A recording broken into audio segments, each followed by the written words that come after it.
3월 25일 토요일 두 부류의 종이란 제목으로 마태복음 24장 45에서 51절의 말씀입니다.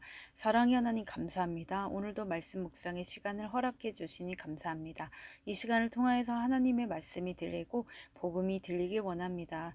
말씀대로 믿고 살고 누리는 인생이 되게 하시고 이 시간에도 함께하여 주시옵소서. 감사드리옵고 예수님의 거룩하신 이름으로 기도드립니다. 아멘. 본문의 말씀입니다.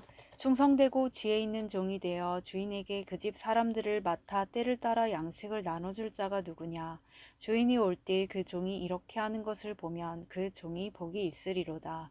내가 진실로 너희에게 이르노니 주인이 그의 모든 소유를 그에게 맡기리라.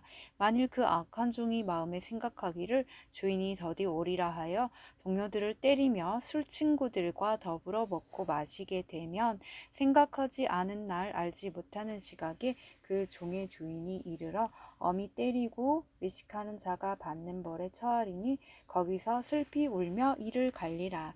아멘.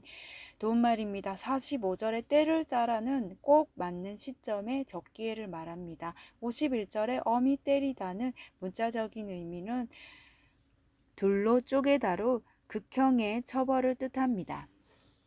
본문 요약입니다. 집 사람들을 맡아 양식을 나눠줄 충성되고 지혜 있는 종이 누구냐고 주님이 물으십니다. 이렇게 하는 종을 본 주인은 그에게 모든 소유를 맡길 것입니다. 하지만 주인이 더디 오리라 여기며 마음대로 행하는 악한 종은 외식하는 자가 받는 벌에 처해져 이를 갈리라고 하십니다.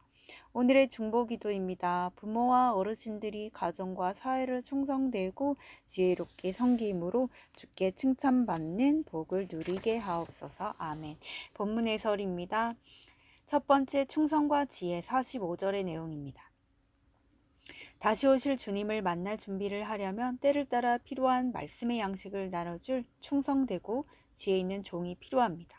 주님은 전도에 미련한 것으로 구원하기를 기뻐하십니다. 따라서 먼저 믿은 모든 성도에게는 아직 믿지 않거나 믿음이 연약한 가족과 이웃에게 필요한 말씀을 나눠줄 사명이 있습니다. 때를 따라, 즉 꼭 맞는 상황에 필요한 말씀을 주려면 한 영혼의 구원에 관심이 있어야 합니다. 이 관심이 곧 충성이자 지혜입니다. 적용 질문입니다. 구원을 위해 주님이 내게 맡기신 사람은 누구입니까? 나는 그 영혼의 구원에 얼마나 관심이 있습니까? 두 번째, 복 있는 종 46에서 47절의 내용입니다. 노예 근성이 있는 사람은 주인이 볼 때만 열심히 일하고 보지 않으면 게으름을 피웁니다. 또한 이런 사람은 적게 일하고 돈을 많이 받는 것을 복으로 여깁니다. 하지만 하나님의 종은 노예가 아닙니다. 하나님의 종은 하나님의 자녀이자 곧 하나님의 상속자입니다. 그러므로 성도는 하나님의 집인 교회를 주인 의식을 가지고 충성되고 지혜 있게 섬겨야 합니다. 그러면 주님이 마지막 날에 임하셔서 잘하였도다 착하고 충성된 종아라고 칭찬하실 것입니다. 적용 질문입니다. 내가 하나님께 생색을 내는 일은 없습니까? 복 있는 종으로 기쁘게 섬겨야 할 일은 무엇입니까? 세 번째, 악한 종 48에서 51절의 내용입니다. 악한 종의 두드러진 특징은 주인이 더디 오리라고 생각하는 것입니다. 그리고 이면에는 주인이 오지 않기를 바라는 마음이 있습니다.